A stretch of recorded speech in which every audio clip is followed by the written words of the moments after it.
Bonsoir, bon dimanche. Face à l'actu ce soir, comme tous les dimanches, je reviens sur les temps forts de l'actualité de la semaine, tels que vécus par les reporters de STV. Cette semaine, on reparlera, ou du moins parlera, du congrès convoqué du SDF pour le 1er mars 2025. Il s'agira de choisir le candidat du parti à la prochaine élection présidentielle de 2025.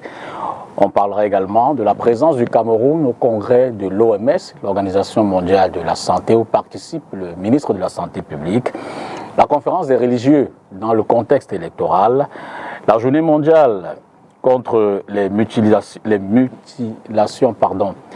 génitales, mais vous le savez très certainement, l'invité de ce dimanche est une dame en cette fête de la jeunesse, la 159e édition du genre, avec l'honorable Noran Fossing.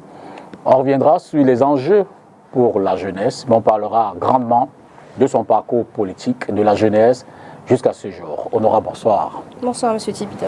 Merci infiniment de nous faire l'honneur. C'est votre première sortie télévisée depuis 5 ans. Oui, à peu près. La première sortie télévisée politique surtout, depuis 5 ans. Oui. Ben, vraiment, vous avez choisi STV et nous en sommes très honorés. Alors, je veux dire, depuis le début de cette année, que fait Noran? Nous sommes le 9 février. Que fait Noran? Comment vous occupez votre temps? Alors déjà, merci de m'avoir invité sur votre plateau. C'est un plaisir et c'est toujours bien de pouvoir partager avec vous et avec vos téléspectateurs. Mais avant toute chose, permettez-moi d'adresser un message à mes chers compatriotes. Vous savez, je suis consciente des difficultés que nous traversons, de comment est-ce que c'est difficile pour notre jeunesse, pour nos parents, du chômage qui inonde nos rues, de cette pauvreté, de cette difficulté, des taxes qui augmentent par-ci, par-là. Et je suis consciente que vous nous avez voté, moi et mes collègues du PCRN, pour qu'on puisse améliorer vos conditions. Mais je tiens à vous dire qu'on a essayé, qu'on y travaille et qu'on le fait tous les jours. Cependant, c'est très difficile au niveau de l'Assemblée nationale parce que malheureusement, nous ne sommes que 5 députés face à 180 députés, du moins 5 députés de l'opposition du PCRN face à presque 170 du parti au pouvoir. C'est très compliqué pour nous. On a essayé, on essaye, mais ce n'est pas évident quand on sait par exemple que pour pouvoir s'opposer à une loi au niveau de l'Assemblée nationale, il faut être 15 députés du même parti politique, ça veut dire et constituer un groupe parlementaire afin de pouvoir s'opposer à une loi. Et que depuis 42 ans, aucun député, qu'il soit de l'opposition ou du parti au pouvoir, n'a jamais pu faire passer une proposition de loi. Donc ce n'est pas un problème de député, c'est pas un problème de député, non. C'est un problème de système qui est mis en place. Et ce n'est pas facile de pouvoir changer cela si on n'y met pas beaucoup de volonté. Et c'est pour ça que je vous invite tous, chers Camerounais, en cette belle année électorale, de pouvoir faire preuve de beaucoup de résilience et de pouvoir participer massivement à cette alternance qui s'annonce en cette année 2025. Cela dit, ce message, c'est pour dire que ça a été pénible et vous avez essayé, vous êtes à bout de force? Non, on n'est pas en bout de force, la preuve est qu'on est toujours là, on se bat. L'année prochaine, 2026, avec la progression, ce sera la fin de mandat. Faut-il encore tirer dans ses ressources, dans ses dernières énergies pour atteindre ce gap? Alors, on est très loin d'être dans nos dernières énergies. D'accord. Non, on est jeune, c'est ça l'avantage. Vous savez, on a la force de la jeunesse avec nous. Donc, non, le combat ne fait que commencer, j'ai envie de le dire, mais on a de grandes perspectives cette année. C'est justement l'élection présidentielle. Il y a un grand chantier. Et le but du PCRN cette année, c'est de pouvoir justement porter le président Cabral Libye à la magistrature suprême de ce pays. Donc, la bataille n'a fait que commencer. Vous plantez le décor, évidemment, parce que en cette année électorale, on vous attend sur tous les fronts et vous prête aux côtés du PCRN à aller sur tous les fronts. On l'a vu déjà en 2018, vous avez parcouru le Cameroun. On l'a vu en 2020 pour les élections locales, vous avez parcouru le Cameroun. Mais on a le sentiment qu'avec un pied en retrait, ou du moins que vous ne parcourrez plus le Cameroun. pourquoi vous pour dites les ça. années à Je venir. comprends pas pourquoi vous dites ça. Je suis toujours prête, je suis née prête. D'accord. Vous voyez. Et bien que la politique, c'est quelque chose que j'ai découvert tout récemment, quand je dis récemment, ça veut dire juste en 2018, parce que pour moi, je ne m'imaginais pas en train de faire la politique jusqu'en 2018. D'accord. Je pense que c'est une bataille noble, et surtout quand on ne se bat pas pour soi-même. Vous savez, si mon but était d'arriver, d'être député, c'est que j'ai certainement atteint mon objectif, mais ce n'est pas mon but. Mon but est de pouvoir changer ce pays, de participer à l'évolution, à l'émergence de ce beau Cameroun, comme ça a été le cas au Sénégal ou encore un peu partout, comme on voit de nos jours. Donc non, je suis totalement prête. Comme je vous ai dit, le combat ne fait que commencer et ma bataille, c'est celle de voir un meilleur Cameroun. Je ne trahis aucun secret moi, puisque... Pour mes enfants, parce que c'est mon devoir et que je dois faire ma part. Je ne trahis aucun secret puisque l'information elle est publique. Vous êtes jeune, vous êtes né en 1987. Exact. Donc vous êtes député aujourd'hui. Comment avez-vous réussi à vous hisser à ce jeune âge, à ce niveau de la vie publique politique camerounaise? Très belle question. Et une très belle question, pourquoi? Parce que je pense que c'est un exemple pour beaucoup de jeunes aujourd'hui. D'accord. Vous savez, comme je dit tantôt, j'imaginais pas pouvoir faire la politique jusqu'à un certain âge. Je me rappelle la première fois où je fais mon expérience, en fait, que je rencontre, que je découvre ce que c'est. J'étais très jeune, je devais avoir 10 ans à l'époque, et avec mon père, on regardait à la télé, justement, je voyais beaucoup de personnes à la télé qui parlaient et tout. Et je lui demande, qu'est-ce qui se passe, papa? Il me dit, c'est l'Assemblée nationale. C'était une session c'est une télévision locale. D'accord. Et donc, il me dit, non, c'est l'Assemblée nationale. Je dis, ah bon? Et Cavaillé, qui était déjà président de l'Assemblée nationale. Parce que 10 ans, vous aviez 10 ans. Oui, il est quand même à l'Assemblée nationale depuis presque plus de 50 ans, hein, si je ne me trompe pas. Oui, d'accord. Donc, voilà, je vois, donc, et il m'explique ce que c'est que l'Assemblée nationale et tout. Et je lui dis, j'aimerais pouvoir devenir député un jour. Mais je le dis à 10 ans, mais en réalité, en grandissant, je ne me voyais pas le faire avant 55 ans. Jusqu'en 2018, justement, où je rencontre, donc, 2017, où je rencontre le président Cabral Libye, je vois un jeune homme plein de talent, et on avait Sarkozy de l'autre côté, le président Macron. français Macron, qui était de l'autre côté, et qui justement faisait une très belle campagne, qui avait même gagné. Et nous, on avait espoir avec le président Cabral, jeune, dynamique, belle vision, qui me comprenait en tant que jeune. Parce que c'est ça le problème avec ceux qui nous gouvernent. On a l'impression qu'on est en déphasage. Ils ne comprennent pas la jeunesse. Alors qu'il faut être avec son temps. Il faut s'adapter, vous comprenez? Il faut cette alternance-là, générationnelle, vous voyez? Et donc, j'arrive en politique parce que je suis convaincue en 2018. Je fais le tour du Cameroun avec le président Cabral Libye. Je rencontre un Cameroun étrange, qui souffre. C'est très choquant quand on est à Douala, dans la belle ville, dans les infrastructures et tout, qu'on a l'eau, l'électricité. Quand on arrive dans un village, ils savent même pas ce que c'est que puiser l'eau dans un robinet. C'est très difficile. Et quand on voit donc le visage de la souffrance du réel Cameroun, j'ai envie de dire ça comme ça, on s'engage davantage politiquement. Et c'est comme ça donc que la fièvre politique, si vous voulez, m'envahit. Et en 2020, donc, je veux me présenter sous la recommandation, conseil de beaucoup d'amis et du président national d'ailleurs. Et je vais me présenter aux élections législatives et municipales. En d'autres termes, c'était comme un aveu revanchard pour vous dire, vous avez fait de très belles études en marketing, vous avez un bachelor obtenu dans une université anglaise, si je ne me trompe pas. Mais vous choisissez de faire la politique. D'ailleurs, vous êtes également une entrepreneuse, une brillante femme d'affaires. Cela se vit au quotidien, ça se voit. Vous êtes dynamique dans ce domaine. Mais contrairement à beaucoup de femmes, vous prenez le couloir de la politique. Oui. C'est une ambition revancharde. Vous vous êtes dit, vous voulez prouver quelque chose ou alors vous voulez changer quelque chose? Je vais vous dire en toute honnêteté, en 2020, lorsque je décide de me lancer en politique, je me dis, j'essaye. Je n'étais pas convaincue de gagner, il faut le dire clairement. Jusqu'à ce que sur les réseaux sociaux et sur les médias, je commence à être taguée de la petite vendeuse de mèches. Et ma fierté prend un coup. Vous voyez, je me dis, mais il y a quoi de mal à faire du cosmétique ou être dans les mèches? Je suis une Camerounaise comme toutes les autres qui cherche à se faire un bout de chemin, qui gagne son argent dignement. Et je vois en moi m'identifier toutes ces bayam selam, tous ces bensikineurs, tous ces gens qui se battent au quotidien pour se faire une place dans la société et qu'on chosifie, qu'on tague d'une position minimaliste parce qu'on estime que la politique ne doit être faite que par les grands intellectuels, les avocats, les professeurs. Mais non, la politique c'est pour tout le monde. Elle doit être embrassée par tout le monde.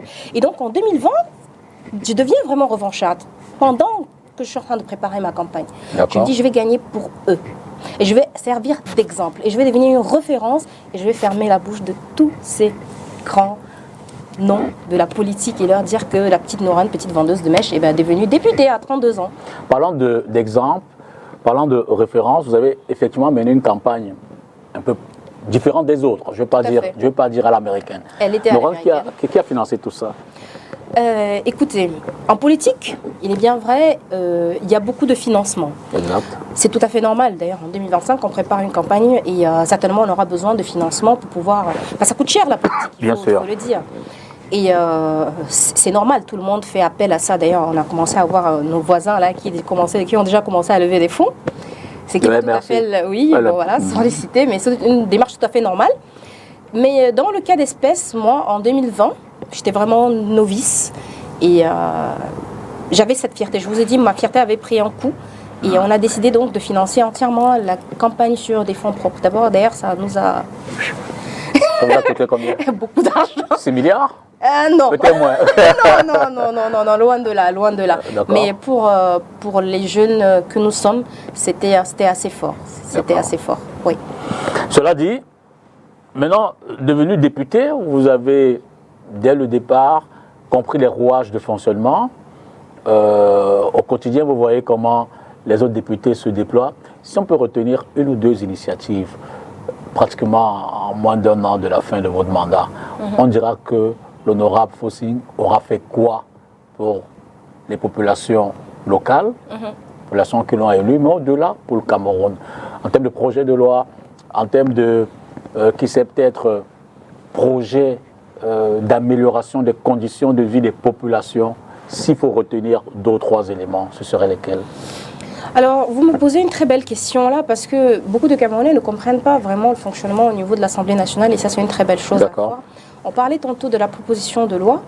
Il faut savoir qu'au niveau de l'Assemblée nationale, moi, au bout de 5 ans, je peux vous affirmer aujourd'hui qu'on est plus une chambre de validation qu'une chambre de vote. Pourquoi? Je m'explique. Je vous ai dit tantôt à l'entrée de l'émission que pour pouvoir faire opposition à une loi, il fallait être minimum 15 députés, former donc un groupe parlementaire pour pouvoir s'opposer à une loi. Au cas contraire, elle passe, c'est ça que j'ai tendance à dire chambre de validation. On valide juste puisque l'opposition le parti au pouvoir qui est obèse, donc fait passer les lois. Par contre, pour ce qui est des propositions de loi, c'est encore un autre trajet, c'est comme ça. Qu'est-ce qui se passe? C'est que vous faites une proposition de loi, elle est soumise au niveau du président de l'Assemblée nationale. Ensuite, elle va passer à la conférence des présidents. Après la conférence des présidents, elle va être cotée auprès d'une commission. Après la commission, elle va être étudiée. On va justement appeler les gens les députés qui ont fait la proposition de loi. Et on va voir si on va discuter. Il y aura des amendements, peut-être oui ou pas. Et enfin, elle va donc aller à l'Assemblée nationale. Et là, on va voir si elle va être élue ou pas, votée ou pas. Le problème, c'est que les lois ne traversent même pas la première étape, vous voyez. Et donc ça, c'est compliqué. Et c'est pour ça que je disais tantôt, c'est compliqué de faire une proposition de loi quand il s'agit de proposition de loi. Cependant, le PCRN a fait une bonne quarantaine, une cinquantaine, voire même d'amendements au niveau de l'Assemblée nationale, dont beaucoup ont été retenus, notamment que ce soit dans le cadre de la loi de finances, que ce soit dans le cadre de la loi sur, par exemple, le code minier, et c'est celle qui me vient directement en tête là. Mais on a travaillé. De ce côté, on a essayé vraiment de travailler pour pouvoir améliorer les conditions des Camerounais dans le cadre qui nous est permis. Vous n'en parlez pas beaucoup. Je pense que c'est une grave erreur qu'on a faite pendant les années. On aurait dû beaucoup communiquer là-dessus, on ne l'a pas fait. Et voilà, on apprend de ses erreurs. On a une jeune formation et ça peut arriver. On apprend de ses erreurs et on essaye d'améliorer. Maintenant, en ce qui concerne mes actions à moi ou encore mes camarades, je parlerai d'abord de moi. Comment est-ce que j'ai pu faire pour aider? Vous savez, quand le Covid, je commence par le départ, parce que les actions elles remontent à très longtemps de le départ, on a mené une grosse campagne justement pour la lutte contre le Covid. On a fourni plus d'une centaine de points d'eau, par exemple, pour pouvoir de lavage d'eau. Parce que vous pouvez croire que c'est des forages, non? Les points de lavage d'eau. Donc que ce soit à Douala ou à Yaoundé, encore à Soa, où on a étudié avec beaucoup d'étudiants, ou encore à Bouya. Et on a également partagé plein de masques également. Donc on a vraiment fait une grosse campagne pour ce qui est du Covid, pour améliorer les conditions. On a également fait des forages. On a fait quelques forages dans la ville de Douala également.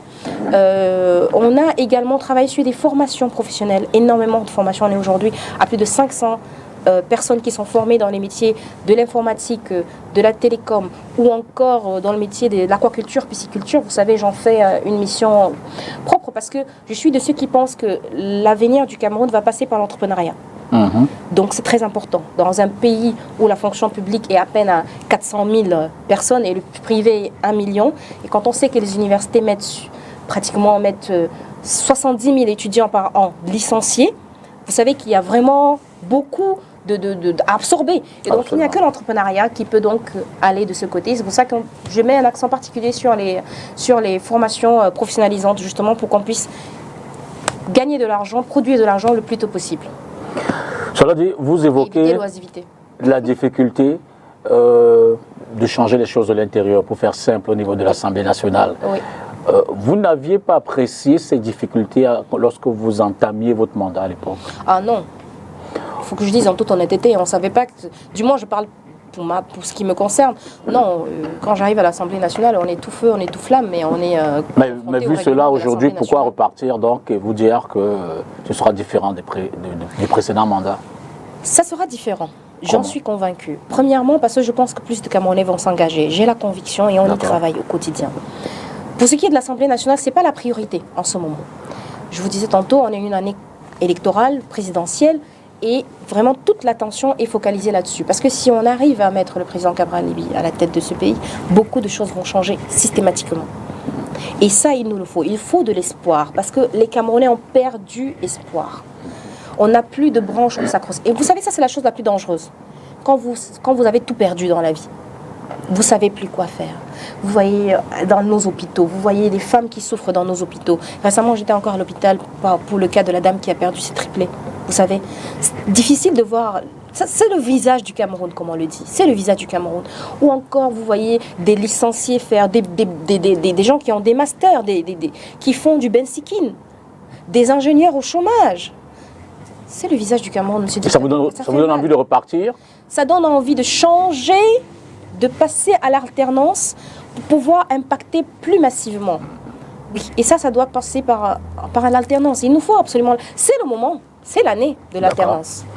Je vous suggère qu'on prenne la première pause, si vous le permettez. Ce sera le premier reportage de ce soir. On va parler de la convocation du congrès du SDF pour le 1er mars prochain. Contexte et événements. Reportage. Dans une vingtaine de jours, le mouvement politique connaîtra l'identité du candidat du Social Democratic Front à la présidentielle de 2025. Ce sera à l'issue des travaux du congrès extraordinaire du parti convoqué pour le samedi 1er mars 2025, suivant les résolutions du NEC du 1er février dernier. Ce congrès sera également l'occasion pour le SDF de dévoiler son programme politique pour la présidentielle ainsi que les élections législatives et municipales de 2026. Pour le chairman du SDF, il s'agit d'un congrès capital vers une participation historique aux prochaines élections au Cameroun. Nous avons pour ambition d'avoir ce candidat le plus tôt possible. C'était une des résolutions du congrès du parti en 2023 et nous allons le respecter. Et ensuite, et à ce candidat, le parti veut bien donner une plateforme existante. Et vous voyez, c'est pour cela que c'est important de faire tout ce qu'il faut faire en amont avant d'arriver à la candidature. Une grande partie de notre travail aujourd'hui aussi, c'est de rappeler aux uns et aux autres dans le parti que ce cycle électoral comporte 4 élections. Et on ne doit pas se perdre. Et pour être présent dans les 4 élections, en fait, on a beaucoup plus de travail que ce qu'on faisait d'habitude. Parce qu'il faut être prêt pour les élections législatives, il faut être prêt pour les élections municipales et il faut être prêt pour l'élection présidentielle qui vient avant. Une nouvelle stratégie sera certainement adoptée pour 2025, avec pour objectif de mieux se préparer pour un résultat meilleur que celui de 2018. Joshua aussi, alors vice-président et candidat désigné du parti, avait terminé à la 4e position avec 3,35% de voix glanées derrière Paul Biya, Maurice Kamto et Cabral Libye. Ça vous inspire en commentaire la convocation du congrès de... Oui, je me demande s'ils vont pouvoir tenir le congrès parce que vous savez, nous on n'a pas pu tenir notre congrès jusqu'aujourd'hui. Donc, bah oui, vous êtes dans une difficulté interne, on en parle tout à l'heure. Je dis que le SDF n'a pas la même bataille. Je sais pas. Le préfet n'a pas refusé. Au moment où nous on demandait, justement, on n'avait pas vraiment ces problèmes-là. Donc voilà, on a l'impression qu'il y a un peu de discrimination. Tout compte fait, on suivra bien cela le 1er mars au Palais des Sports de Yaoundé. Pour revenir à vous, quelles difficultés avez-vous rencontrées dans la mise en œuvre de vos projets parlementaires? D'abord comme élu, ensuite comme élu de l'opposition, et qui c'est peut-être après comme femme? Je pense que j'ai répondu à la question tantôt, tout à l'heure, lorsque je vous disais que voilà les problèmes qu'on a au niveau de l'Assemblée nationale, c'est pas possible. Donc on essaye, j'essaye pour ce qui me concerne d'utiliser l'Assemblée nationale ou encore ma voix pour pouvoir parler, donner de la voix. De donner plutôt de la voix à la population, aux problèmes. C'est pour ça que j'utilise beaucoup les réseaux sociaux, notamment pour pouvoir relayer, décrier. Voilà, c'est ce que je fais, puisque au niveau de l'Assemblée, c'est un peu compliqué. C'est un peu compliqué de vu le fait qu'on soit peu nombreux. L'un des reproches que l'opinion fait souvent à vous, les élus, ce qu'on observe du bas, dont on a l'impression qu'ils sont plus hauts, c'est d'ailleurs pas toujours le retour de la base. Avez-vous mis un système, un mécanisme en place pour écouter tout ce peuple qui vous a élu, toute cette petite voix qui crève tous les jours et cherche des solutions? Comment vous êtes en contact avec votre base? Quels sont les mécanismes qui font que vous remontez les problématiques qui se posent aux Camerounais les plus... Alors je pense que je suis l'un des rares députés qui est vraiment proche de sa base. Je suis très sollicitée, M. Dibita Tongo, et ça c'est parce que j'ai certaines autorités sur les réseaux sociaux. Mais comme vous savez, même la plus belle femme au monde ne peut donner que ce qu'elle a. J'ai un système que j'ai mis sur pied justement pour pouvoir communiquer avec ma base, notamment c'est les réseaux sociaux. Je suis présente sur toutes les plateformes où je communique énormément, mais également à travers on a des ateliers parfois qu'on fait pour pouvoir discuter avec eux. Et sans parler du fait que je suis vraiment sur le terrain. Je ne suis pas un député des bureaux. Je suis un député sur le terrain. Je descends sur le terrain, je vois les problèmes des gens et j'essaie d'apporter ma solution comme je peux. Je suis dans une grande circonscription. Vouri-Est, c'est la plus grosse circonscription du Cameroun, c'est quand même 2 500 000 personnes et c'est une zone semi-rurale. Donc c'est compliqué de pouvoir écouter tout le monde, mais on essaye de faire vraiment le maximum.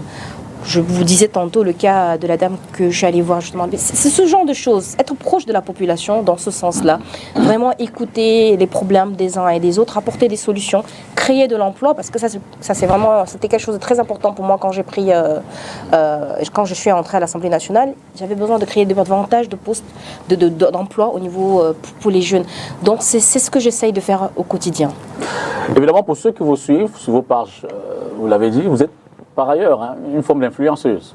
Non, je suis une femme d'affaires et un député. Qui est très suivi dans tous les cas sur les réseaux sociaux. Très suivi. Donald Trump, c'est le cas, mais on n'a jamais dit qu'il était influenceur. D'accord. Cela dit, vous voyagez beaucoup. C'est vrai. À l'intérieur comme à l'extérieur du pays. Oui. Souvent pendant les sessions. Ça d'ailleurs fait une polémique à une époque, je crois que vous étiez en Coupe d'Afrique, et puis pendant que l'Assemblée nationale siégeait. Mais il y a surtout cette sortie en Turquie. Vous avez rencontré le président Erdogan. Oui. Quel était, j'ai failli dire, le secret de cet échange? Oh, c'est pas un secret. Je voyage beaucoup parce que je suis d'abord membre de l'OCI pour le Cameroun. Et donc, c'est dans ce cadre que j'ai, à travers l'Assemblée nationale, donc c'est dans ce cadre que j'ai rencontré le président Erdogan. C'était donc dans le cadre de l'OCI. J'ai pu discuter avec lui, je lui ai parlé du Cameroun. Et voilà, c'était un très bel échange à cette époque-là. Moi, comme d'autres de mes collègues, on essaye d'avoir ce qu'on appelle la diplomatie parlementaire, qui est très peu utilisée, mais qui est importante. Grâce à cela, j'ai pu également avoir des relations avec les membres de la Chambre de la Choura du Qatar, par exemple. C'était également le cas aux Émirats arabes unis. J'essaye d'avoir ce rapprochement-là pour pouvoir bénéficier, pour pouvoir aider les populations internes, notamment avec la Chine. La diaspora, j'ai eu à faire plusieurs conférences avec la diaspora. J'utilise cette diplomatie parlementaire pour pouvoir être proche des Camerounais. Vous me demandez comment je le fais, les voyages me permettent également d'être proche. Avec la diaspora de Chine, on fait tout le temps des conférences et ils sont très importants parce que c'est vraiment des entrepreneurs, c'est des hommes d'affaires, c'est des capitaines d'industrie et c'est très important de les aider, de pouvoir leur montrer les opportunités qu'il y a au Cameroun, d'un éventuel retour au pays par exemple. Ça c'est très important, donc c'est ce que j'essaye de faire à travers généralement de mes voyages et bien sûr je fais quelques affaires aussi. Justement, comment gérez-vous vos activités privées? Vous êtes également épouse, mère, on l'a dit, vos entreprises et votre fonction de député. Comment vous structurez tout cela? Est-ce qu'il y a incompatibilité entre les différents défis, les différents chantiers? Et ça, c'est une très belle question. Et j'aimerais bien revenir dessus. Vous savez, beaucoup de personnes me reprochent de faire des affaires alors que je suis députée. Exact. Peut-être c'est ce que vous voulez demander. Entre autres. Ça fait partie de la question. Je vous aide à répondre. Merci. C'est l'enjeu. Alors, sachez qu'il n'y a aucun problème. En tout cas, il n'y a pas d'incompatibilité. Il n'y a pas d'incompatibilité, ni selon la Constitution, ni selon le règlement intérieur de l'Assemblée nationale. Il n'y a pas d'incompatibilité, sauf si vous êtes fonctionnaire. Si vous êtes fonctionnaire, vous ne pouvez pas cumuler le poste de fonctionnaire et de député. Il faudra choisir, d'accord? Mais en ce qui concerne le fait de faire des affaires, non, il n'y a pas d'incompatibilité. Et d'ailleurs, il y a beaucoup d'hommes d'affaires à l'Assemblée nationale. Je ne vais pas les citer ici, mais vous, comment on sait très bien. Et on ne parle pas de petits hommes d'affaires, on parle de capitaines d'industrie, ok? Que ce soit à l'Assemblée nationale ou au niveau du Sénat. Donc maintenant, en ce qui concerne mes affaires, je suis bien obligée de mener mes affaires à bout parce que, vous savez, la politique, ça coûte aussi cher. Hein. Et comme moi, je suis de l'opposition, on ne me fait pas de cadeaux. Donc, il faut que je puisse faire des affaires pour pouvoir subvenir à mes besoins, aux besoins de ma famille, mais surtout pour pouvoir garder cet exemple-là, cet espoir, ce rêve que j'essaye de maintenir chez les Camerounais, qu'on ne soit pas totalement en désespoir total, vous voyez. Et bon, ma vie de maman, c'est clair, ça peut être difficile avec celle d'épouse également, parce que ce qui est sûr, si vous vous donnez à la politique, vous négligez quelque part. Si vous vous donnez à la vie de famille, vous négligez une autre partie de votre vie. Donc, pour une femme, ça va être très compliqué, mais il faut bien des femmes qui vont pouvoir faire ce sacrifice pour servir de passerelle aux autres femmes et briser le plafond de verre. D'accord.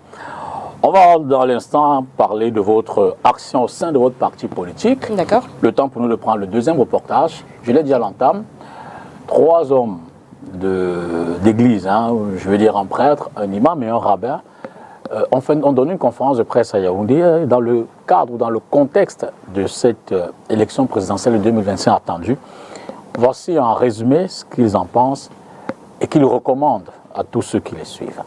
Face à la presse, 3 religieux soucieux du déroulement serein de l'élection présidentielle d'octobre 2025, un imam, un rabbin et un prélat qui portent la voix de leur confession religieuse pour briefer les Camerounais sur l'esprit à adopter au moment de voter. Le choix des dirigeants en islam n'a aucun lien avec l'ethnie ou la hiérarchie sociale. Ce n'est pas parce que quelqu'un est riche, il a de l'argent, vous allez l'élire député ou maire ou autre chose. Le choix des dirigeants n'a aucun lien avec l'ethnie. Je ne dois pas voter un président du Cameroun, un Bamoun parce que je suis Bamoun. L'islam n'a pas le choix de personne, mais l'islam a le choix de la qualité des personnes qui doivent gérer la cité. Nous demandons à tous citoyens camerounais, candidats aux élections présidentielles prochaines, d'être bienveillants au cours du déroulement des élections dans les urnes. Pour eux, ce sont les valeurs qui permettront d'instaurer la paix, le vivre ensemble au cours de cette période délicate. Nous devons renforcer notre engagement pour une élection exemplaire. Une élection exemplaire. Et un avenir radieux pour notre pays, le Cameroun. Aussi, pense-t-il, les religieux ont un rôle fondamental à jouer dans ce défi. Les serviteurs de Dieu ont la lourde responsabilité à coordonner, à enseigner, à conscientiser sur le bienfait de la paix. Ce n'est pas les dirigeants d'un pays qui enseignent la paix. Cela nous revient. Ils entendent poursuivre leur sensibilisation dans leurs chapelles religieuses respectives. Honorable, une sortie qui intervient après une précédente. On a eu comme cet amalgame au niveau des guides religieux il y a quelques semaines. Et là, le ton, vous le sentez différent? Oui, le ton est différent, mais j'ai envie de revenir sur ce que l'imam Molu a dit tout à l'heure. D'accord. Il a dit qu'on ne doit pas voter des gens parce que pour une appartenance à une tribu et autres. Ce qu'il dit est très pertinent dans un pays où on a l'impression que le parti au pouvoir a essayé de, comment je vais dire ça, d'attribuer des partis politiques à des ethnies. Vous comprenez un peu? Vous avez par exemple l'UDC aujourd'hui, quand tu vas voir l'UDC, tu vas te dire « Ah, c'est un parti de Bamoun ». Tu vas voir le parti du MRC, tu vas dire « Ah, c'est un parti de Bamileke ». Tu vas voir le parti de Elombeli, Elibi Lobé, et justement, on va se dire, justement, c'est un parti de Douala. C'est compliqué. Finalement, on a l'impression que le RDPC s'arrange à être le seul parti qui va être vraiment un parti rassembleur. Est-ce que c'est le RDPC qui le fait?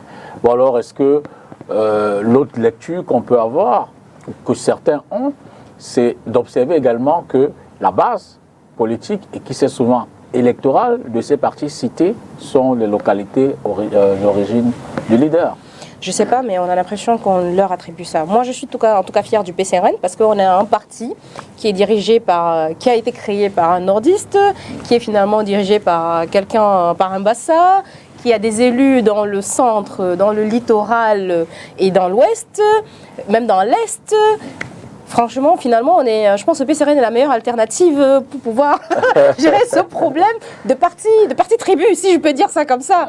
Donc, voilà. Maintenant, en ce qui concerne les religieux qui interviennent de plus en plus par rapport aux questions politiques au Cameroun, je pense que, qu'on le veuille ou pas, ce sont les gens qui sont le plus à l'écoute de la population. Ce sont eux qui reçoivent cette population-là, ils entendent les pleurs, les doléances et tout, et ils ont un devoir d'éducation également vis-à-vis de ces gens. Donc, je comprends qu'à un moment donné, ils aient trouvé le besoin de pouvoir s'exprimer sur les questions, et bien que certains l'aient fait de manière un peu excessive, mais je pense que c'est le ras-le-bol. Alors, parlons PCRN. Évidemment, dès l'entame, vous avez donné l'impression de clore le débat. Ben, je vais dire, il faut bien que la question soit posée. Quelle question? On a eu le sentiment d'une distance ces dernières semaines. Après la publication de votre photo, sur l'une de vos photos, sur l'une de vos plateformes, avec la Première Dame, oui. Cabral Libby, votre président national, a réagi. Et l'opinion a eu le sentiment qu'il y a comme une distance qui s'est créée. Question directe et simple. Quelle est votre relation avec votre parti et surtout, quelle est votre relation avec Cabral Libby, son président aujourd'hui? Je pense que les gens se sont interprétés les paroles du président Cabral Libby comme ils le souhaitent. Et on ne peut pas leur reprocher, et même les réactions vis-à-vis de moi, bien qu'il y avait certains qui étaient vraiment très très désagréables. Mais cela ne change en rien mon appartenance, ma conviction, mon combat. Je me suis engagée pour quelque chose de plus grand que moi, et même que le président Cabral Libby lui-même, c'est plus grand que nous deux. Et c'est bien sûr un Cameroun qui est beau, qui prospère, qui protège et qui libère les énergies. Donc la question, elle ne doit pas être posée aujourd'hui parce que est-ce que je suis encore dans le PCRN? Bien sûr, je suis dans le PCRN. Quelles sont mes relations avec Partagez toujours la vision. Je partage toujours la vision du président Cabral Libby et je suis engagée aujourd'hui plus que jamais. Le parti a connu des divisions internes, ça on l'a également précédemment dit. Oui. Vous avez semblé faire votre choix entre Robert Conant. Vous avez dit que le parti était créé par un nordiste, dirigé par un Bassa. Alors, quelle est votre lecture de la situation interne de votre parti? Cette dissonance qui a mené le PCRN devant les tribunaux, comment vous le percevez? Comment vous l'analysez? Est-ce que les voies de sortie tracées pour vous sont celles qui sont les meilleures pour faire le moins de casse possible? Je pense qu'on a essayé le dialogue, ça n'a pas marché. On est au tribunal en ce moment et je pense que les tribunaux vont trancher de cette affaire. Maintenant, en ce qui me concerne, il faut quand même avoir l'humilité de constater quand même que le président Cabral Libby, lorsqu'il prend la tête de ce parti politique en 2018, eh bien, le parti politique qui n'a pas l'ampleur qu'il a aujourd'hui, il y a beaucoup travaillé. Et c'est quand même assez formidable en quelques mois de pouvoir donner à ce parti politique 5 députés, plus de 200 conseillers municipaux. C'est énorme quand même. C'est énorme, c'est une première dans l'histoire du Cameroun et même dans l'histoire de ce parti politique en lui-même. Donc on ne peut pas prendre le travail de quelqu'un et des gens qui vont avec, parce que ce n'est pas seulement le président Cabral Libby, c'est nous tous, c'est toute notre énergie mise ensemble qui a participé à l'avènement de ce parti, lui donner la notoriété qu'il a aujourd'hui, le respect qu'il a aujourd'hui. Donc ce serait vraiment, j'ai pas envie de dire que c'est malsain, même si je le dis quand même, de pouvoir prendre tout ça, écraser et dire d'accord, parce que pour une histoire d'ego, eh ben, on fait tout. On doit, à ce stade de l'aventure, à ce stade où nous sommes, je pense qu'il faut regarder plus haut. Il faut regarder l'avenir du Cameroun. Il faut éviter d'être égoïste et voir plutôt la vision du Cameroun. Moi, je dis toujours, genre, le patriotisme nous manque. On a un gros problème de patriotisme dans ce pays. Il faut qu'on commence à être vraiment, vraiment patriote. Il faut arrêter d'être égoïste et de penser Cameroun. Pensons Cameroun. Ce sentiment d'appartenance-là. Travaillons pour le Cameroun. Mais cet égoïsme, vous le situez à quel niveau? Au niveau de l'élite, au niveau de la base, au niveau de la masse? Oh non, la base, c'est la base. La base ne fait que dire ce qu'elle ressent et on travaille pour la base. Ça ne serait jamais venir du côté de la base. Moi, je dirais au niveau justement de ce qui se passe au sommet du parti. D'accord. Je pense que j'ai été très claire lorsque je vous ai dit que quand le président Cabral prend le parti, il n'a pas le rayonnement qu'il a aujourd'hui. Donc il ne faut pas quand même balayer le travail des gens comme ça, parce que le président, comme je vous dis, n'est pas seul. On est des milliers à avoir travaillé pour ce rayonnement-là. Et vous direz un mot à ceux qui pensent qu'en réalité, le MINAT y est pour quelque chose? No comment. D'accord. Cela dit, dans cette bataille, comment en sortir? Quelle bataille? Vous êtes au tribunal. Oui, Le PCRN au tribunal. oui. Comment on en sort? Le tribunal va trancher. Monsieur D'accord. Dibita, qu'est-ce que vous voulez entendre? Moi, je ne sais pas. Qu'est-ce que vous voulez dire? Qu'est-ce que vous voulez entendre? Qu'est-ce que vous Que voulez voulez-vous entendre? dire?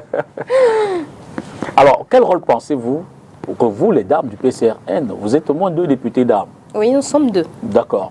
Quel rôle singulier, quelle est la valeur ajoutée précise que vous apportez au sein de votre parti, puisque vous êtes les élus au niveau de l'Assemblée nationale, mais au-delà, sur l'impact sur les Camerounais, quelle est la valeur ajoutée de vous avoir, vous deux, comme députés? J'ai envie de dire, nous sommes des députés comme tout autre. Je ne sais pas pourquoi on a l'impression que quand on est une femme, on est un peu spécial et tout. Ah, les femmes, elles sont spéciales. C'est pas moi qui vais dire le contraire. Oui, mais parfois cette spécialité donne l'impression qu'on est marginalisé. Et c'est loin de c'est pas ce qu'on veut. On veut être traité de la même façon que les hommes, respecté de la même façon que les hommes, interrogé de la même façon que les hommes. Vous voyez? Donc, non, mais nous, on travaille énormément et on apporte une touche particulière au niveau du parti, bien sûr, et une approche totalement différente, que ce soit l'approche de ma collègue, l'honorable Ngoïsi, ou encore ma touche. C'est clair que on est assez différentes et ça permet de faire rayonner davantage le parti, vous voyez. Et on apporte beaucoup de modernisme aussi au niveau du parti. Et ça, c'est important. Ça, c'est important. Mais dans cette bataille, on a eu le sentiment de ne pas vous voir aux avant-postes. On a eu le sentiment d'un retrait, pendant que les autres semblaient prendre position officiellement, se montrer, dire on fait bloc derrière Cabral Libye. On ne vous a pas souvent senti dans Moi? Oui, Noura. Vous parlez de moi? Bien vous. Mais vous êtes sur ma page là? S'il vous plaît, ma page c'est Nourane Foster. D'accord. Non, tout à fait faux, Monsieur Dibita. Si vous allez sur ma page, et d'ailleurs juste après qu'il y ait eu ces tiraillements par rapport à ce qui s'est passé en début d'année, j'ai affirmé sur ma page, et de la manière la plus belle, mon appartenance, mon attachement, mon soutien vis-à-vis du président Cabral Libye. J'embrasse toutes les batailles, je suis dans toutes les batailles. J'ai peut-être pas la même façon de communiquer que les autres, mais je communique. Alors vous Je suis engagée. vous vous sentez libre de vos mouvements, libre de vous exprimer, libre de vos idées, sans contrainte aucune au sein du PCRN. Non, je pense que s'il y a une personne au PCRN qui s'exprime le plus et qui est plus libre, je dirais que c'est moi. Je dirais que c'est moi. Vous savez, les gens pensent que c'est la politique qui m'a donné ma visibilité, ma notoriété. Non, je suis visible et j'ai cette notoriété sur la place publique depuis très longtemps, depuis avant. Je dis souvent aux gens qui me suivent dans mon domaine d'entrepreneuriat que je suis celle qui a créé les ventes en ligne sur les réseaux sociaux. Ça demande une certaine présence sur les réseaux sociaux. À l'époque, je faisais pendant des directs 2500, 3500 personnes en ligne, vous voyez. Et ça témoigne de l'autorité que j'avais. Donc j'ai une ligne éditoriale, j'ai une façon de faire, et c'est pour ça qu'on m'a voté, c'est pour ça qu'on m'a élu. D'où vient ma revanche d'ailleurs en 2020 lorsque je décide de gagner à tous les prix. C'est un peu tout ça. Donc non, je pense que le président Cabral Libye, dès le début de mon mandat, parce que je me rappelle au début on me faisait beaucoup de reproches et j'ai eu cette discussion avec lui, qu'est-ce que je dois faire? Est-ce que je dois changer ma façon d'être? Il m'a dit, vas-y, tu et toi, fais ce que tu as à faire. Et il a demandé à mes camarades de me laisser tranquille. D'accord. Pour le paraphraser. Parlons du processus électoral. Oui. De prime abord, quel regard portez-vous sur la façon dont le processus est mené, les inscriptions, la délivrance des cartes, jusqu'à qui sait peut-être l'ensemble du processus, sur la transparence, la crédibilité en vue des prochaines élections, notamment présidentielles? Oui. Ah non, je suis très inquiète. Ah bon? Ah non, je suis très très inquiète parce que pendant 42 ans, quand même, on a eu des fraudes au niveau des élections. On a eu beaucoup de tricheries, on a des gens morts qui votent. Et ça fait quand même beaucoup. Les listes qui disparaissent, les procès-verbaux. Et en plus, c'est le code électoral lui-même qui n'est pas bon. Aujourd'hui, on voit Elecam qui n'est pas capable de poster la liste les listes, justement. Tout ça, c'est des choses qui inquiètent énormément. Ça veut dire, on se dit, mais attends, il y a encore beaucoup de failles. Et d'ailleurs, c'est pour ça que le président Cabral Libi, suivi en fait avec d'autres partis politiques, avait décidé de faire une proposition de changement du code électoral, justement, au niveau du président de la République, même si ça n'a pas abouti. Mais c'est quelque chose de très, très inquiétant. C'est très inquiétant et ça nous demande de faire plus... Ça fait appel à plus de vigilance de notre part, un surveille de vote sans pareil. Donc non, c'est pas tout aise, c'est inquiétant.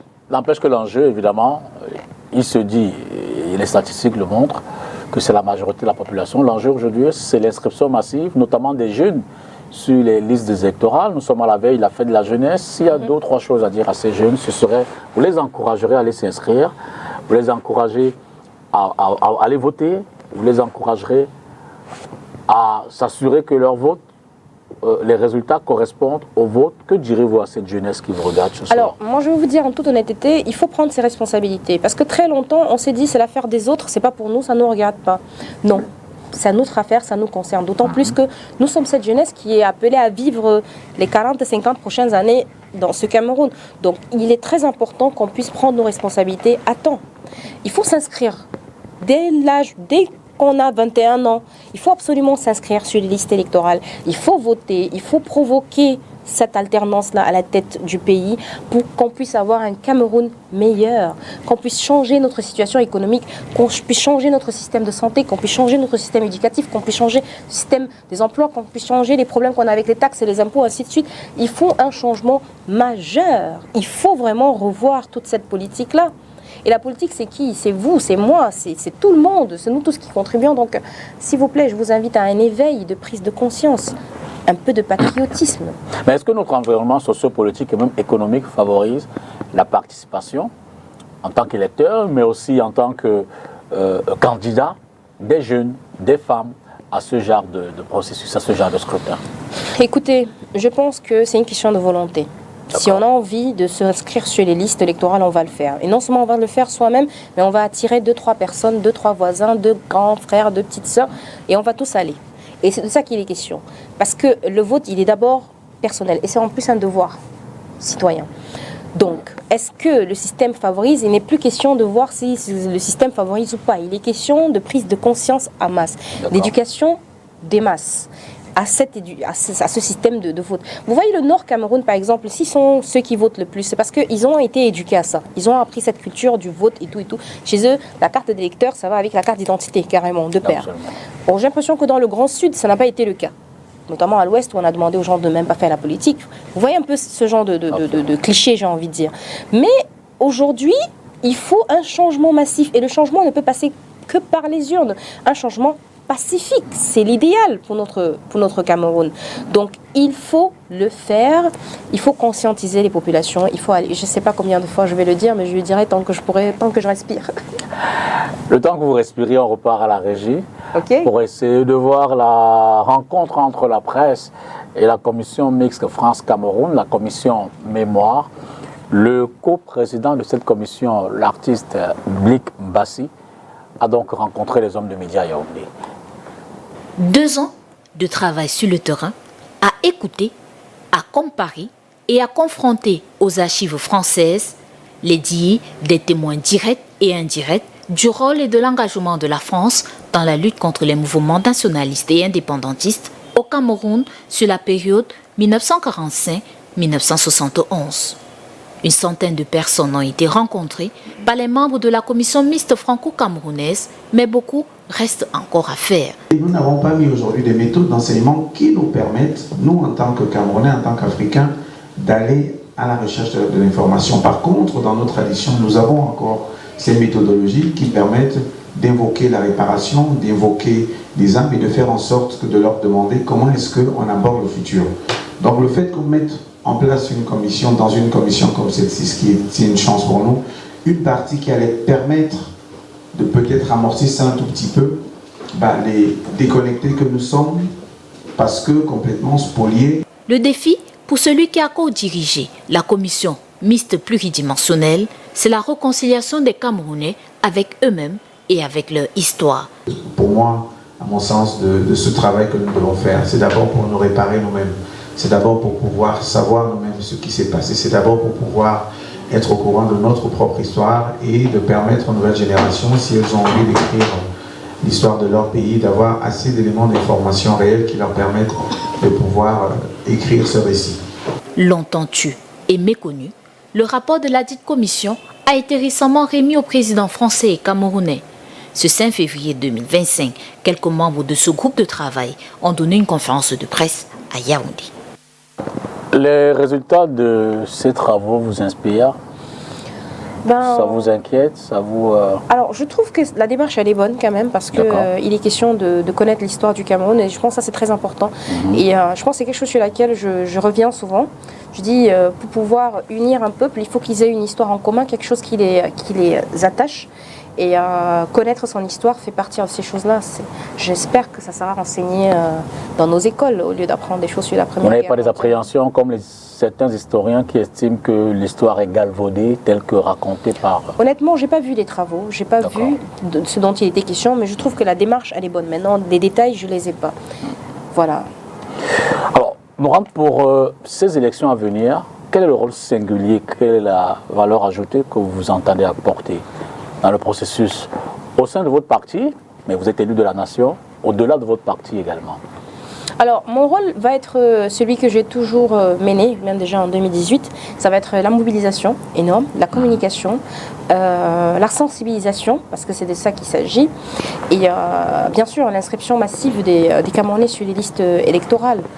Donc ça va être vraiment notre apport là-dessus, moi ainsi que tous mes coéquipiers. L'air est aux coalitions? Oui. Coalition des partis politiques? Tout à fait. C'est vrai qu'on en parle beaucoup de coalition en ce moment. Et je pense que mon président, en 2018, avait fait un très bon exemple. Il avait montré patte blanche à l'époque. Et il avait justement proposé qu'il y ait justement cette coalition-là. Mais tout le monde se revendique être l'initiateur ou celui qui aura le plus cherché de coalition, surtout les candidats de 2018. Ça s'entend dans d'autres partis, dans d'autres regroupements de partis également. Oui. Nous avons tout fait pour des coalitions, mais le résultat il est souvent cinglant, il est souvent fatal. J'ai failli dire les gros partis en termes de captation de l'électorat n'arrivent souvent pas à ce résultat-là. Je suis totalement d'accord avec toi. C'est pour ça que je dis les partis ont chacun la même ambition. Ça veut dire que tout le monde cherche à être à la magistrature suprême. Et bien sûr, s'il y a coalition, il faut pouvoir mettre sur pied quand même certaines conditions dans lesquelles ça va être accompli. Personnellement, moi, je pense à pas une candidature unique, mais une candidature majeure. Ou alors, dans ce cas, on aura les plus grands partis d'opposition qui vont se mettre ensemble et qui vont présenter une candidature. C'est-à-dire, au lieu d'avoir, comme on en a 300 de partis politiques, eh ben, on a peut-être 3 ou 4 qui se présentent et vraiment tout le monde essaie de se mettre derrière eux pour éviter justement la dispersion des voix et qu'on est un peu plus concentré et que bien sûr les égos des uns et des autres également soient respectés, si je peux dire ça comme ça. Donc vous seriez prête à soutenir un candidat issu d'une coalition? Moi, j'ai dit encore, je suis pour une coalition majeure, où on a peut-être 3-4 candidats au lieu d'un seul candidat. Ça, c'est moi, j'y crois. Personnellement, c'est ce que je pense. En même temps, maintenant, si on n'arrive pas à s'entendre sur une coalition au niveau de la tête, on peut avoir des coalitions ailleurs. Ça veut dire qu'on peut avoir des coalitions en ce qui concerne le surveil du vote, par exemple. On peut avoir des coalitions en ce qui concerne les inscriptions sur liste électorale. Tout ça, c'est un travail qui demande beaucoup de mobilisation, beaucoup d'argent aussi. Et on peut donc se mettre ensemble pour faire face à ce géant qui est Alors, quelle serait votre démarche? Avoir la coalition qui semble porter la crédibilité, la confiance et qui sait peut-être le maximum de voix possible, la soutenir ou soutenir le choix de votre parti politique? Alors, la question, si elle est posée de cette façon, elle ne se pose pas. Je choisis le choix de mon président. D'accord. Je ne dis pas mon parti politique, je dis bien mon président. D'accord. La nuance est importante. S'il me dit va à gauche, je vais à gauche. S'il me dit va à droite, je vais à droite. Ça, c'est clair. Maintenant, voilà, comme je dis, on ne sait pas encore comment ça va se passer. Donc, je pense que les gens sont dans les cuisines en train de préparer des choses et on verra ce qui va se présenter. Alors, mais il faut dire aujourd'hui, le PCRN quand même est un grand parti qui a beaucoup travaillé, qui a une grande autorité et il faut quand même le prendre avec beaucoup de respect. On a quand même 5 élus et on a 200 conseillers municipaux, contrairement à d'autres partis politiques qui ne peuvent pas se taguer de la même réussite. Voilà. La question du financement, évidemment, elle se pose. Oui. On le disait en riant tout à l'heure, le MRC a fait une forme d'appel à l'épargne. Le MRC demande aux Camerounais de contribuer. Ils ont d'ailleurs mis un objectif, atteindre 6 milliards de francs CFA. Pour vous, quelle est la meilleure approche? Cette façon-là, ça vous tente?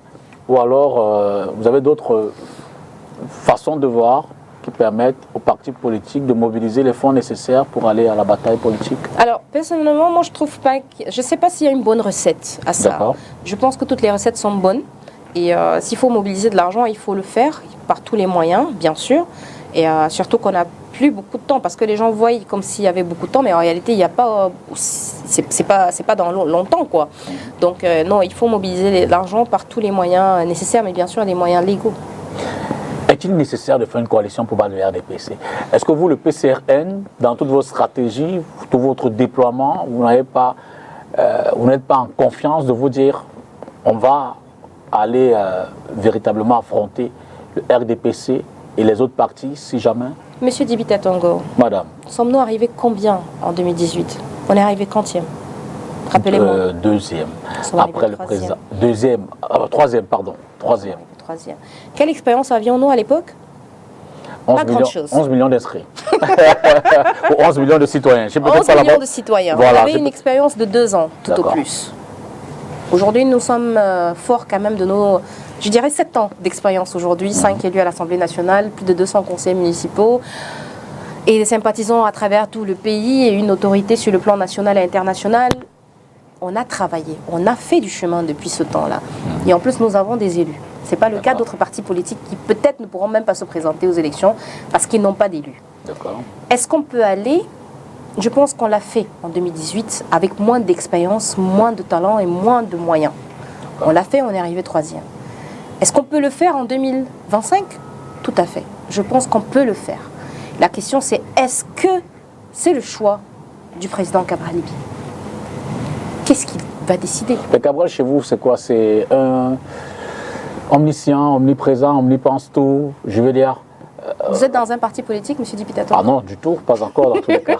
Pas encore, je ne sais pas comment ça fonctionne. Vous pouvez m'en dire. Vous m'en dites, ça se passe comment? Non, écoutez, il a une vision. D'ailleurs, je pense que vous avez certainement lu les 2 livres qu'il a commis. Absolument, je l'ai d'ailleurs reçu, si on en a beaucoup parlé. Exactement, et nous on partage cette vision-là. On pense qu'il il sait ce qu'il faut. Et on est loin de se taguer, d'avoir son expertise ou quoi que ce soit. Et dans une organisation, il faut respecter le leader. C'est très important. Ce n'est pas une bataille de jupons. Il faut respecter la tête qui est là pour apporter un certain apaisement. Et moi, je pense que c'est tout à fait cela. C'est comme ça que fonctionne un parti politique. D'accord. Mais pour vous, quelles sont les conditions à réunir pour qu'une coalition soit forte, structurée, capable de tutoyer le parti au pouvoir qui sait peut-être remporter l'élection présidentielle? Pour moi, Premièrement, il va falloir s'entendre, ça c'est très important.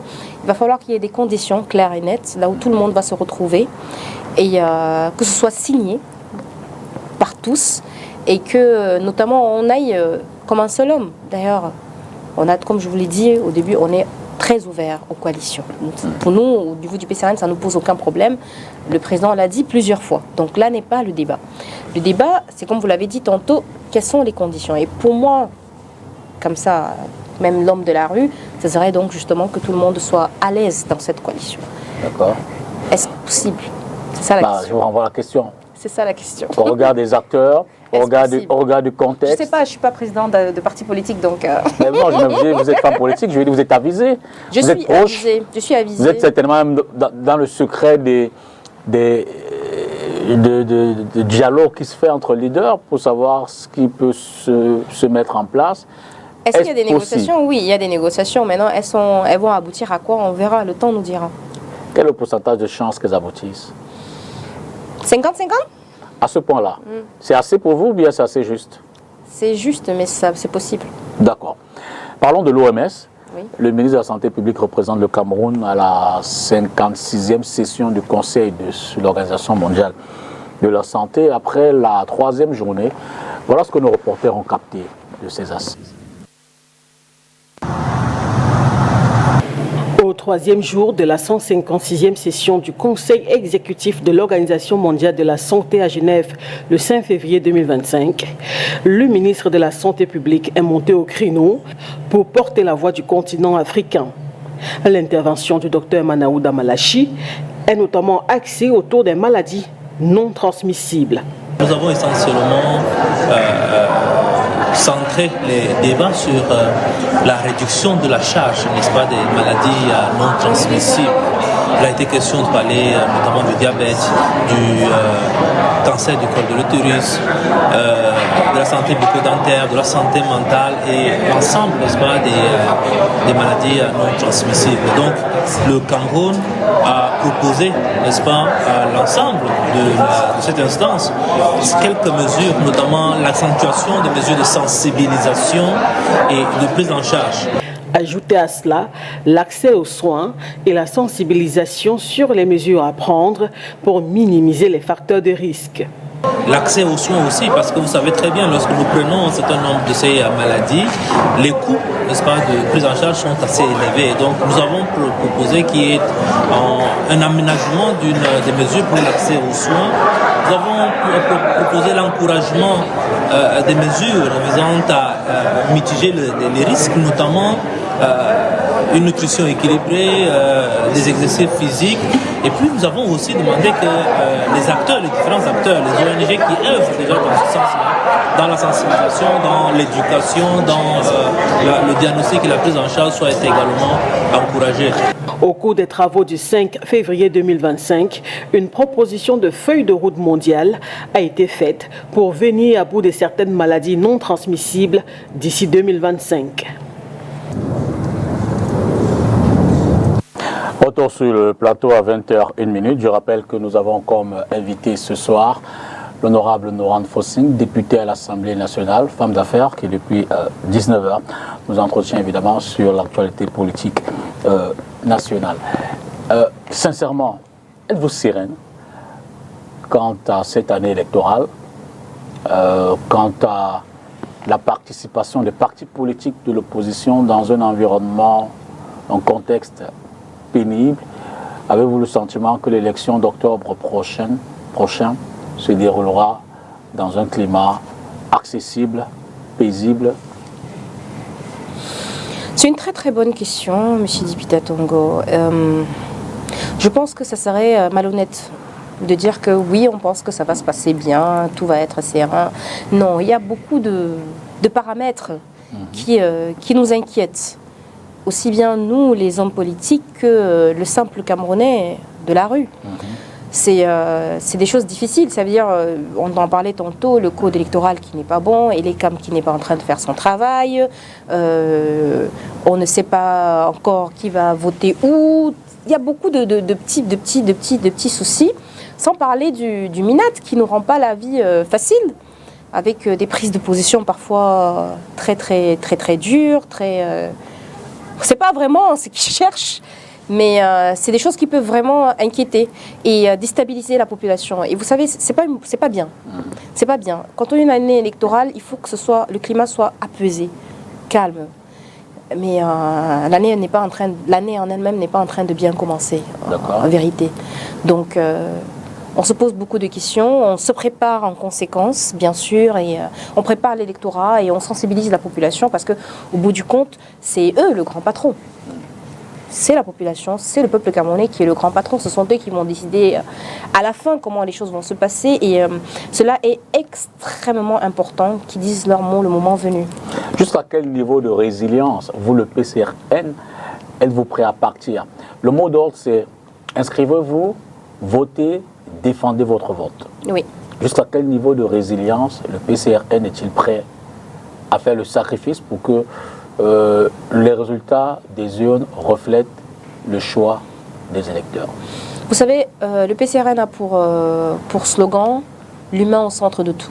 D'accord. Donc notre résilience, elle est vraiment au plus haut niveau que vous pouvez imaginer. Parce qu'après tout, au PCRN, on se dit, on ne le fait pas pour nous, c'est pas pour les égos personnels, c'est pas pour l'ego personnel, c'est pour la population, c'est pour le Cameroun, un meilleur Cameroun, un Cameroun émergent, un Cameroun où la population se retrouve, là où la jeunesse brille, là où on n'a pas des gens qui fuient, qui partent au Canada, là où il y a le désespoir et tout. Et on a l'impression qu'il y a une très petite poignée de personnes qui profitent de ce Cameroun-là. Où les gens vont vous dire dans la rue, non, ça c'est l'affaire des autres, ça c'est pour les autres. La résilience, elle est vraiment au maximum. On est prêt à tout. D'accord. Dans la paix, bien sûr, pour pouvoir respecter ce choix. Vous m'avez arraché la question qui suit. J'ai failli demander également l'appel à la mobilisation, aux marches, comme on a pu le voir chez certains autres partis politiques. Ben, écoutez, c'est des façons de s'exprimer aussi. Okay. Donc, si jamais c'est nécessaire, je pense qu'on fera appel à ça. C'est le droit citoyen, parce qu'en réalité, aujourd'hui, on a l'impression que c'est quelque chose qui doit faire peur, mais c'est un droit citoyen de manifester au niveau des rues. Tant que vous avez l'autorisation, vous avez le droit, vous avez l'obligation d'informer l'autorité et vous marchez. Vous revendiquez quelque chose. Je pense que le président Paul Biya, lorsqu'il a fait appel au multipartisme, à l'époque, il savait toutes les conséquences que ça allait avec. Donc, ça ne devrait pas poser un problème aujourd'hui. C'est son œuvre. D'accord. L'actualité, le débat pour certains partis, notamment le MRC, vous me direz ce que vous en pensez, se situe autour de la candidature de Maurice Kamto. Soit du MRC, soit un autre parti qui pourrait porter sa candidature. Certains estiment même qu'il pourrait ne pas être candidat. Vous, quel commentaire auriez-vous autour de cette actualité? Bon, moi, j'ai le commentaire de la loi. Je vais dire que quand même, la loi au Cameroun dit pour pouvoir se présenter aux élections présidentielles, il faut avoir un élu. D'accord. Malheureusement, le MRC, il n'en a pas. Et c'est vraiment dommage parce que moi, en 2020, j'avais vraiment regretté pourquoi le MRC n'était pas parti aux élections. Aujourd'hui, il nous aurait donné, si le MRC était parti, on aurait eu certainement plus d'opposants au niveau de l'Assemblée nationale, ils auraient eu plus d'élus, ça aurait changé la situation des Camerounais à cette époque-là. Mais bon, le président Kamto, il sait pourquoi il s'est abstenu, il a ses raisons certainement. Et ces raisons, quelles que soient ces raisons, je pense qu'elles n'ont pas servi les Camerounais. Et d'ailleurs, ça n'est pas en train de le servir aujourd'hui parce que, à cause de cela, il risque de ne pas pouvoir se présenter aux élections présidentielles, du moins avec le MRC. Non, voilà. Donc, pour vous, dans cette configuration, quel serait j'ai failli dire le nom de parti idéal, mais là, la question n'est pas dans ce sens. Ce que je vais exprimer, c'est de dire que des partis qui mobilisent beaucoup les jeunes, MRC, PCRN, qui se retrouvent distants à la dernière ligne droite de l'élection, évidemment, font que les voix soient partagées entre vous et laissent un boulevard au RDPC. Pour vous, quelle serait la meilleure alchimie? Une coalition MRC, PCRN? Je pense qu'une coalition MRC, PCRN, ça serait l'idéal. Parce que comme vous l'avez dit vous-même, nous sommes les deux partis qui mobilisons. Mais malheureusement, le MRC ne pourra pas partir avec le parti MRC. Donc ça, c'est d'une évidence. En fait, c'est la loi qui le dit. Donc ça va être compliqué pour eux d'aller. Donc il n'y a que le PCRN qui pourra vraiment mobiliser à ce niveau-là. Et je suis d'accord qu'on peut croire, qu'on peut penser qu'il peut y avoir un boulevard pour le RDPC. Mais non, mais les Camerounais ne sont pas dupes. Ils se sont réveillés. Et je ne pense pas qu'ils veulent avoir les mêmes problèmes. Vous savez, il y a une réponse très pertinente que je donne souvent lorsque les gens me demandent « Mais vous, au niveau de l'Assemblée nationale, vous n'avez encore rien fait pour nous, vous ne vous battez pas. » Je leur dis que « Mais attendez, nous sommes 5 au niveau de l'Assemblée nationale. Il y a 180 députés à l'Assemblée nationale, dont 170 du parti au pouvoir. Vous les avez mis à cette position. Pourquoi vous ne leur demandez pas des comptes ? C'est vous qui les avez élus là-bas. Pourquoi vous ne leur demandez pas des comptes ? Vous venez demander à 5 députés de l'opposition qui... Mais sérieusement, c'est toujours vous, les Camerounais, qui devez prendre position aujourd'hui et changer cela. Mettez les gens que vous voulez au niveau de l'Assemblée nationale, les gens que vous voulez au niveau de la magistrature suprême. Il est temps de changer. C'est votre devoir, c'est votre responsabilité. Vraiment, il ne faut plus blâmer tout le monde. Non, on fait donc pour vous, pour que vos actions soient pertinentes, il faut un nombre supplémentaire de députés à l'Assemblée nationale. Ça, c'est quand. Ça, on en parlera en 2026. Pour l'instant, là, c'est l'année présidentielle. C'est la présidentielle. C'est la présidentielle, c'est de ça qu'il s'agit et on va pour les présidentielles. Mais quelle est votre stratégie de mobilisation, donc, autour de votre candidat ? Alors, la stratégie, elle a commencé depuis très longtemps. On est déjà sur le terrain, on inscrit massivement. On est en train de refaire nos comités de base, on est en train de faire davantage, on est en train de rassembler. On a des petites réunions, justement, on a au niveau des quartiers et tout. D'ailleurs, moi-même, je vais commencer des descentes de terrain plutôt très, très intenses. À partir du mois de mars, justement, on est en train d'organiser ça. Donc, on va mobiliser énormément. Et moi, en particulier, je ne vais pas mobiliser seulement au niveau de Douala. On va le faire un peu partout dans le Cameroun. Parce que, voilà, c'est les présidentielles. Donc, voilà, c'est vraiment le terrain. C'est pas magique. C'est pas magique, ça se fait pas dans les bureaux. Il faut être sur le terrain là où ça se passe. Le président Sarkozy avait dit à une époque où il était très détesté, d'ailleurs, il expliquait que pour qu'il puisse être élu maire, il a dû serrer la main de tout le monde dans sa commune. Et moi, je pense que c'est ça. C'est justement ça. Plus tu es proche de la population t'embrasse et ils te suivent. Les gens ne veulent pas les gens qui voient juste à distance. Ils veulent des gens qui les côtoient. Et ça, c'est le PCRN. On est sur le terrain. Mars, octobre, vous aurez le temps nécessaire pour parcourir tout le Cameroun? On l'a fait déjà en 2 semaines pendant les élections présidentielles. Et là, on a 8 mois, donc oui, c'est largement suffisant pour faire le tour du Cameroun, même 10 fois.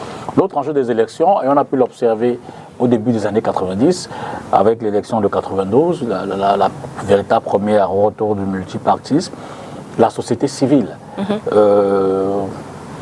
Que certains semblent ne pas beaucoup percevoir dans le jeu politique, dont on a l'impression qu'elle a un pied en retrait.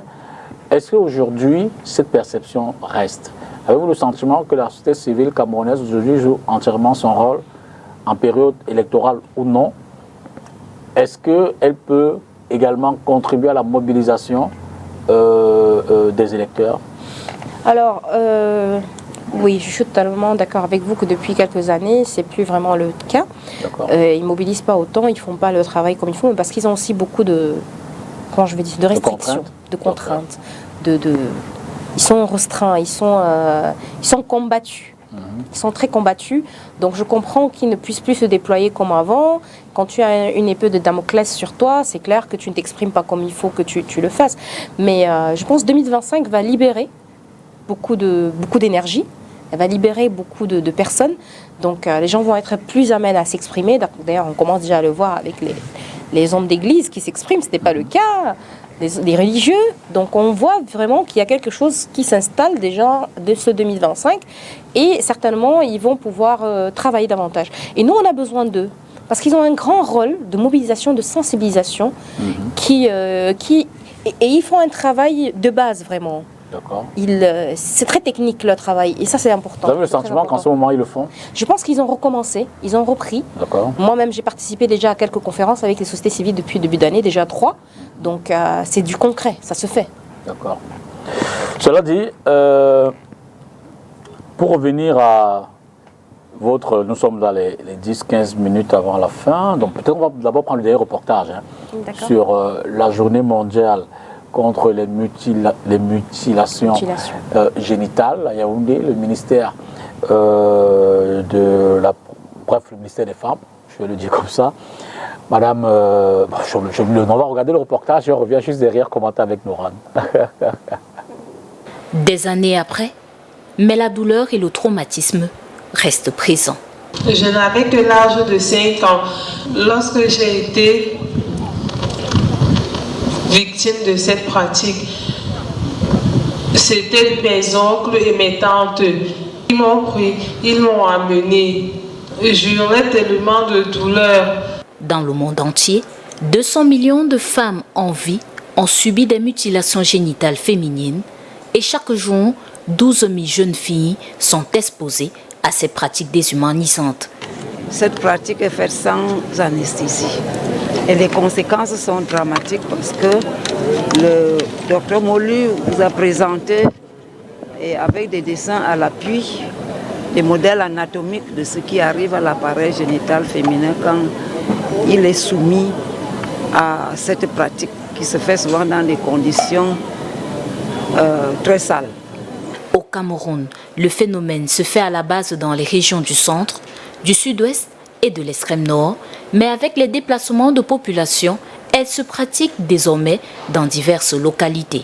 D'origine traditionnelle ou religieuse, les mutilations génitales féminines sont sanctionnées dans le code pénal, d'où la nécessité de la dénonciation.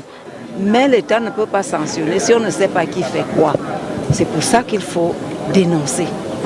Il faut dénoncer, il faut dire que ça se passe à tel ou tel endroit pour que l'État puisse intervenir. Et une fois la personne qui pratique donc cette mutilation est sanctionnée, il faut aussi lui permettre de pouvoir, parce que c'est une activité génératrice de revenus, disent-elles ces personnes. Il faut donc qu'on puisse les reconvertir.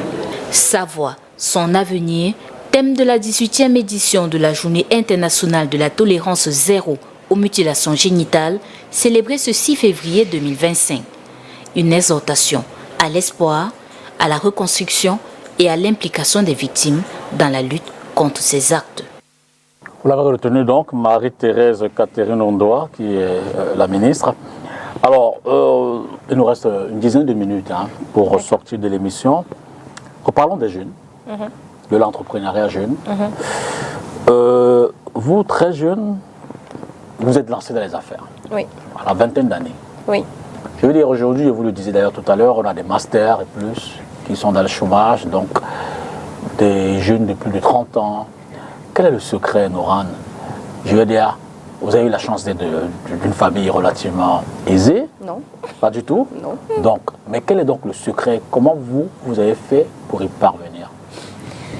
Écoutez, moi, une anecdote que je raconte souvent sur les réseaux sociaux, je dis aux gens que moi, quand je suis arrivée à Douala, je prenais Socature tous les jours, Aqua Bonabéry, Aqua, 150 francs CFA pour pouvoir économiser, pour pouvoir aller au travail, mon petit boulot que je faisais juste avant d'aller à l'université. Je ne viens pas d'une famille aisée, je viens d'une famille décente. Je suis fille d'enseignant d'université, mon père il travaille à l'ASTI, à Bouya. Mais j'ai une bonne éducation. Ils se sont dépensés quand même à me donner une bonne éducation, ça c'est clair. Je suis quelqu'un qui aime les affaires. Et peut-être parce que j'ai un tout petit peu grandi dans ce climat-là où il fallait entreprendre et tout. Mon père a toujours encouragé cela. Il n'a jamais été contre. Il me donnait même de l'argent pour que je puisse faire mes affaires. Je me rappelle que je lui demandais souvent, tu sais, l'argent des 3 prochains mois, donne-moi tout ça, là, je vais investir et je vais faire un truc. Et il le faisait. Il n'a jamais refusé. Il a toujours encouragé cet esprit entrepreneurial. Et il n'y a pas de secret, M. Dipita. Le truc, c'est de pouvoir vouloir et le faire. C'est vraiment une question de volonté. J'ai commencé à travailler, parce que les gens vont se dire que j'ai parachuté. Non, j'ai acquis beaucoup d'expérience professionnelle. J'ai commencé à travailler ma première année universitaire. Je travaillais quelque part là, où on me donnait 40 000 de salaire, et j'ai fait presque 1 an là-bas, et on ne me payait même pas certains mois. N'empêche, j'ai gagné en expérience professionnelle. Grâce à ça, j'ai pu avoir un petit boulot à Guinness, là où j'ai pu avoir un peu plus d'argent et gagner de l'expérience professionnelle, ainsi de suite. C'est comme ça que je cumule une expérience professionnelle d'à peu près 7 ans avant de me lancer dans les affaires. Et c'est comme ça que je me lance dans les affaires et je décide de devenir quelqu'un. J'essaye un business, ça ne marche pas parce qu'on parle souvent des succès, on ne parle pas des échecs, mais franchement, je me suis bien cassé la gueule. Il y a même, on avait lancé les applications Agriap à l'époque, je me rappelle très bien, où on a perdu des dizaines de millions parce que ça marchait, parce que le marché camerounais n'était pas prêt à ce genre d'investissement. Mais c'est la volonté, la détermination, la persévérance. C'est ça qui forge l'âme de l'entrepreneur. Moi, je reproche souvent à l'État du Cameroun de ne pas mettre en avant de plus en plus de champions. D'accord.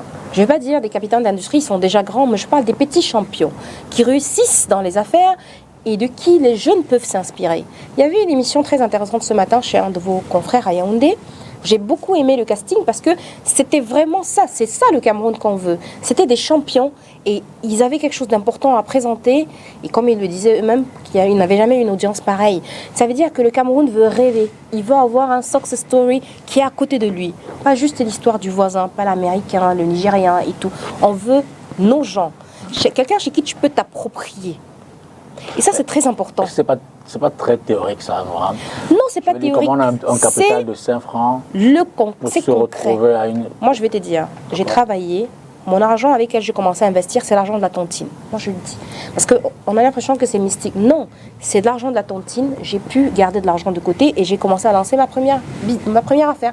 Moi, je livrais Moi, j'ai livré, il y a des gens qui peuvent me reconnaître aujourd'hui, que j'ai été chez eux, toc, toc, toc, j'ai ma tête à livraison là. Oui, tu ouvres, je te donne. Aujourd'hui, ils me disent, quand je rencontre cette personne, que Nora, tu te souviens, tu venais, je livrais dans des banques, je livrais. C'est la vérité, ce n'est pas théorique, c'est pas le rêve. Le travail, c'est sur le terrain. Le problème, c'est que les jeunes de nos jours, ils veulent s'asseoir derrière leur écran, travailler sur les réseaux sociaux. Je suis désolée, on ne se fait pas de l'argent sur les réseaux sociaux. Le vrai travail, c'est sur le terrain. Aujourd'hui, quand tu lances un recrutement et que tu veux employer peut-être 100 stagiaires, par exemple, comme je le fais pendant les vacances, et je les mets en route, vous avez des commentaires sur les réseaux comme quoi, il faut que vous allez envoyer les enfants des gens sous le soleil, sous la pluie. Je suis désolée, moi je l'ai fait. Moi j'ai fait ça.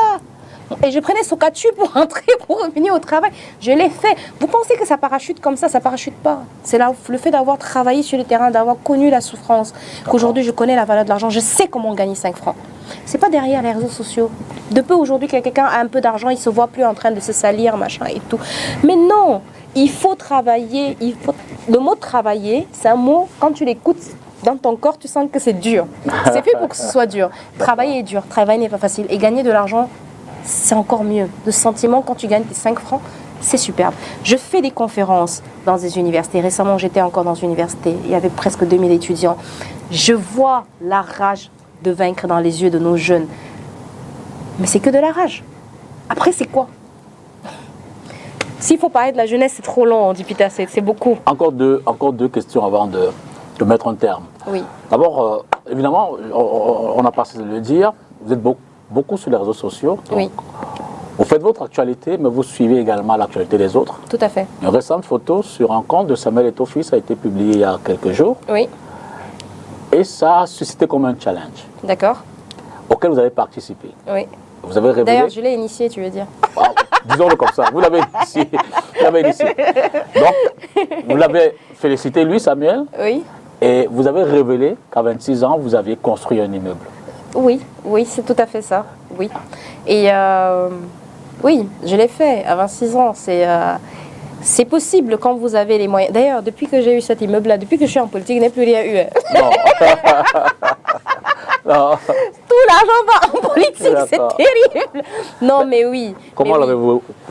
Tu construis petit à petit. L'idée, le plus dur dans le bâtiment, quand tu veux construire, la vérité, c'est d'avoir le terrain. Une fois que tu as le terrain, tes petites recettes, tous les jours, tu peux mettre un peu d'argent, et tu construis.